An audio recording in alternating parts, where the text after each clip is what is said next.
तो hello everyone, I just recorded one video and मैं दूसरी वीडियो रिकॉर्ड करने जा रहा हूँ. आई रोट दिस पोएम 2-2.5 महीने पहले लिखी थी मैंने. एंड उसको लिखने की उस सिचुएशन कुछ ऐसी थी कि आई रियलाइज वन थिंग कि आप लोगों के लिए कितना भी कर लो, आप लोगों को कुछ भी समझा लो, उससे उनको कोई फ़र्क नहीं पड़ने वाला.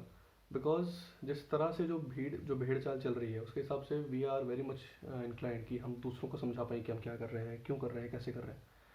But to be very honest, इससे किसी को कोई फ़र्क पड़ता नहीं है.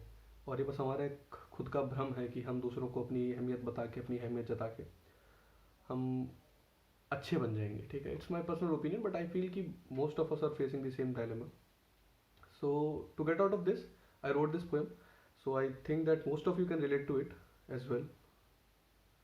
It goes like this.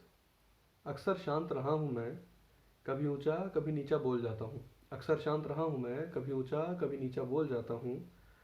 पर हर किसी को ये मिजाज समझ आए ज़रूरी नहीं. पर हर किसी को मेरा ये मिजाज समझ आए ये ज़रूरी नहीं. पर बाकियों को ये गुमान बखूबी दिखा जाता हूँ.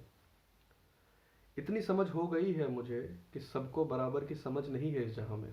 इतनी समझ हो गई है मुझे कि सबको बराबर समझ नहीं है इस जहाँ में. इसलिए अब लोगों को अक्सर मैं हंसकर टाल जाता हूँ.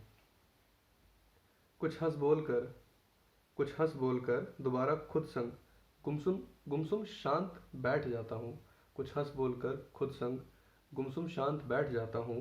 जब जब ख्याल आता है मुझे उस ख्वाब का, जब जब ख्याल आता है मुझे उस ख्वाब का, तब मैं मन में धीरज भर कर खुद को प्यार से समझा जाता हूँ.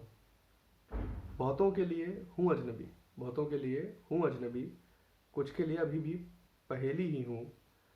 समंजान ही है मेरे बारे में, पर सबको एक दिलचस्पी दे जाता हूँ.